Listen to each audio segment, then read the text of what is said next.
अस्सलाम वालेकुम दोस्तों, मैं हूं बिलाल मोइन और आप देख रहे हैं बिलाल मोइन यूट्यूब चैनल। अच्छा भाई, सल्तनत ऑफ ओमान में इस वक्त मैं ये कुरम शाती के इलाके से गुजर रहा हूँ। तो एक बहुत सारी चीज़ें, लेकिन कुछ इंपॉर्टेंट चीज़ें मैं आप लोगों से डिस्कस करता हूँ आज। कुछ इंपॉर्टेंट चीज़ें, उसमें 3 मेन इंपॉर्टेंट चीज़ें हैं। नंबर 1 तो बिजनेस के हवाले से मैं आपको अपडेट करता रहता हूँ टाइम बाय टाइम, और आपको उम्मीद है उससे मालूमात अच्छी मिल जाती होगी। तो मुझे फीडबैक आप ज़रूर दें कि इस चैनल से आपको कौन सी मालूमात ज़्यादा चाहिए मज़ीद, और अभी तक जो आपको मालूमात मिल रही है उससे आपको क्या फ़ायदा हो रहा है। नंबर 2 जो इम्पोर्टेंट बात यह है कि सऊदी का जो वीज़ा था पहले वो कुछ स्पेसिफिक ग्रेड्स के लिए था, लेकिन अब सऊदी जो मिनिस्ट्री है उसकी जानिब से अहकाम जारी कर दिए गए कि जीसीसी में रहने वाला कोई भी एक्सपेक्ट रेजिडेंट इस वीज़े को ले सकता है। डजेंट मैटर कि वो किसी भी प्रोफेशन से बिलोंग करता है और उसका कोई भी यहाँ पर काम है, वो इस वीज़े को ले सकता है। सो ये खुशाइन बात है। इस वीज़े पे आप उम्रा भी कर सकते हैं और 1 साल का मल्टीपल एंट्री वीज़ा होता है ये, और 3 महीने आप उस वीज़ा पे स्टे कर सकते हैं सल्तनत ऑफ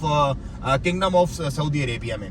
ये वेरी गुड बात है। उम्रे के लिए आपको ज़्यादा हेडेक नहीं रहेगा, परेशानी की सामना नहीं करना पड़ेगा। अपनी गाड़ी में अपनी फैमिली डालो, अगर अकेले हो तो 4-5 दोस्त मिलके चले जाओ। नंबर 2 भाई, ईरान के और सऊदी अरब के जो डिप्लोमेटिक टाइज हैं वो नॉर्मलाइज हो रहे हैं, और एक खुशाइन बात है। मुस्लिम उम्मा को, मैं तो इस बात का हामी हूँ और इस बात का प्रचार भी करता हूँ कि जो मुस्लिम अखू मुस्लिम, मुसलमान का भाई है, आपस में जो लड़ाइयाँ झगड़े जो मुसलमानों की कंट्रीज के नहीं होने चाहिए, ये बेसिकली साजिश है दुश्मनों की।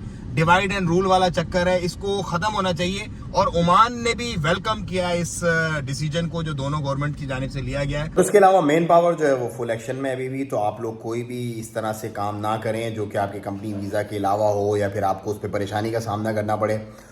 इसका बहुत ज़्यादा ख्याल रखें, दुआओं में याद रखें, अपना बहुत ख्याल रखिएगा। अस्सलाम वालेकुम व रहमतुल्लाह।